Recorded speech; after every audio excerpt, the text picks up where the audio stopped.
खुलुमबाय लोगोफोर नोंथांमोन बयखौबो आंनि चेनेलाव बरायलायबाय दिनैहाय आरोबाव मोनसे गोदान भिडिअ लाना फैबावलायबाय नोंथांमोननि गेजेराव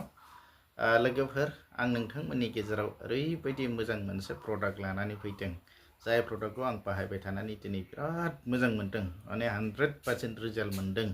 दा बे प्रडाक्टखौ आं नोंथांमोननो खोन्थानो नागिरदों दा नोंथांमोनाबो बेखौ बाहायोब्ला नागिरबाय थानो गोसो जागोन आरो नांगौ जाबाय थागोन आरो बे बुस्थुआनो जाहैबाय जोंहा नै जस भाइटेल हिमालया शिलाजित बे मोनसे ओरैबायदि पियर आयुर्वेदिक माने आयुष आयुर्वेदिक कम्पानिजोंबो एप्रुभ खालामजानाय बियो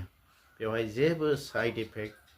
केमिकेल बेवहाय गैया आरो नोंथांमोना बेखौ बाहायबाय थानो हागोन आरो दा बेयो मा खामानि मावो नै बेवहायनो जोंहा लिरना होखादों नै जोंनि स्ट्रेंथ जोंनो बोलो जगायना होयो बेनिफ्राय जोंहा नै स्टामिनाखौ बारायना होयो गोलाव सम खामानि मावनो हानाय खालामना होयो स्टामिना माने जोंहा मा होनो गोलाव सम खामानि मावनो हानाय नङा होमबा बे सक्तिखौ बियो बारायना होयो आरो मोनसेबाव जोंहा मा दङ भाइटेलिटी बुस्टार होननानै बुंदों जोंनि जिबख्रिफोरखौ माने सक्ति जगायनो हायो जोंनि जिबख्रिफोरखौ मोजाङै लाखिबाय थायो आरो फोथांनानै लाखिबाय थायो जोंनि देहा सिङाव थानाय माखासे जिबख्रिफोरखौ बियो गोथां खालामनानै लाखिबाय थायो आरो दा बियो माने जोंनि सोरबायदि मानसिया इउज खालामनांगौ जाय बाहायनांगौ जायफ्रा माने गोबां माने बोलोनि खामानि मावो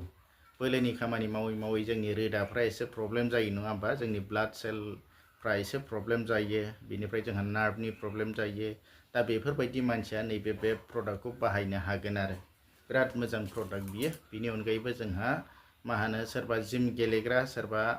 पुलिस आर्मिनि ट्रेनिं होनो थाखाय फुङावनो सिखारना खारग्रा बिदि खारबाय थायोबा जोंहा देहाया एसे गेरेबनाय बायदि मोनो नङा होमबा गेरेबनाय बायदि मोननानै जोंना बांद्राय थाब मेंग्राबो जालाङो आरो स्टामिनाया सोरनाबा खमायनानै दा बै स्टामिनाखौनो बे बारायना होयो आरो मेंनो रोङै खालामगोन आरो जोंखौ बांद्राय मेङै खालामगोन आरो जोंनि स्टामिना गोहोखौ पावारखौ बारायना होगोन बिनिफ्राय जोङो ओरैबायदि बोलो मोनगोन देहायाव माने खामानि मावनो बानो गोसो जानाय नङा आरो बिनिफ्राय जोंहा मा जायो जिम गेलेग्राफोरनाबो रोदाया एसे प्रब्लेम जायो नङा होमबा गिलिर बुस्थु थिखोनायजों दा बेवहाय जोंनि रोदा आरो माखासे ब्लाड सेलफ्राबो जोंहा एसे प्रब्लेम जायो दा बेखौ बियो सल्भ खालामगोन आरो ओरैबायदि मोजां बिनिफ्राय जोंहा आरोबाव मोनसे मोजां फिथाइ दंबावो दा जोंहा आइजोफोर आरो माने हौवाफोरनि गेजेराव माखासे सेक्सुवेल डिसअर्डार जायो नङा होमबा गोसो जायै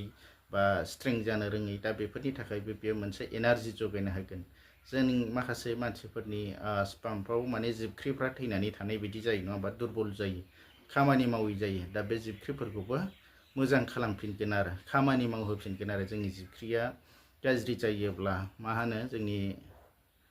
गथ' जोनोम होनायाव एसे प्रब्लेम जायो गथ' मोना जायो नङा होमबा दा बेफोरबायदिनि थाखाय बे समाधान लाबोगोन फारसेजों जोंहा माखासे खामानि मावनानै बा खेला दुला गेलेनानै जोंहा माने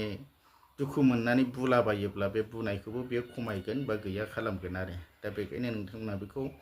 बाहायनानै नायथार बिराद मोजां रिजाल्ट बिनि फिथाइया जोबोद मोजां आरो एखे 100% माने मोजां रिजाल्ट फिथाइ मोनगोन आरो दा बेखौ बाहायनाय नियमाबो जोबोद गोरलै दा बेखौ बेवहाय मोनसे थेमा दं बथल दं आरो जेनेबा बे बथल बायदि दा बेवहाय मोनसे लिक्विड लाव एसे गोसोम दङ आथा बायदि दा बेवहाय मोनसे स्पुन दङ आरो सामस फिसा दङ बे सामस फिसाखौ बेयाव सोमब्रनानै सामसाव जि सिथाबनानै फैयो बेखौ गुदुं दैयाव मिलायनानै लोंबानो जाबाय आरो गुदुं दैयाव नङाबा गाइखेरावबो इउज खालामोब्ला आरोबाव साबसिन मोजां फिथाइ मोनगोन आरो दा बिनि मोजां रिजाल्ट लानोबा जोङो उदै खालियाव लायोब्लानो बेखौ जोबोद मोजां खामानि मावगोन आरो माने उदै खालियाव लायोब्ला रिजाल्टआ मोजांसिन जायो बेखौ बांद्राय दा बांद्राय बाहायनो नाङा बे ओरैबायदि मोनसे मोजां खामानि मावग्रा पावारफुल बेयो बुस्थु दा बेखायनो नोंथांमोनहा जानला मोनला बांद्राय खालामनाङा जेरै थिनदों बिदिल' इउज खालामबानो जाबाय जेरै थिनदों बिदिल' बाहाय दा आथिखालाव नोंथांमोना साननो हागौ हाथाय बाजारावनो गोबां शिलाजित मोनोसै खम समावनो दा बे अरिजिनेल बुस्थुखौ थारमाने नोंथांमोना सिनायनो गोब्राब जागोन थारमाने सिनायनो गोब्राब जागोन माने जानला मोनला मिक्सार खालामनाय 2 नाम्बारि बुस्थुफोरखौ नोंथांमोना मोनगोन आथिखालावथ' एभेलेबेलसै बेफोर बुस्थुफ्रा एभेलेबेलसै ओंखायनो नोंथांमोना जानला मोनलाखौ सिनायनो रोङा गारा बायनो नाङा सोरबा सासे मोजां मानसिनाव बा सिनायनो गोरों मानसिफोरनाव कन्टेक्ट खालामबानो जाबाय बा आंनाव सोरबा खाथि खालानि मानसिफ्रा बेखौ जुदि बाहायनो लुबैदोंबा कमेन्ट हरबानो जाबाय कमेन्ट हरनानै फोरमायहरबानो जाबाय बे आंनावबो दङ गोबां एभेलेबेल दं नोंथांमोना बेखौ बाहायनो हागोन आरो दा नोंथांमोना कमेन्टल' खालामहर आं जेरैखि जाया नोंथांमोननो आं बेखौ होनो हागोन आरो नोंथांमोननो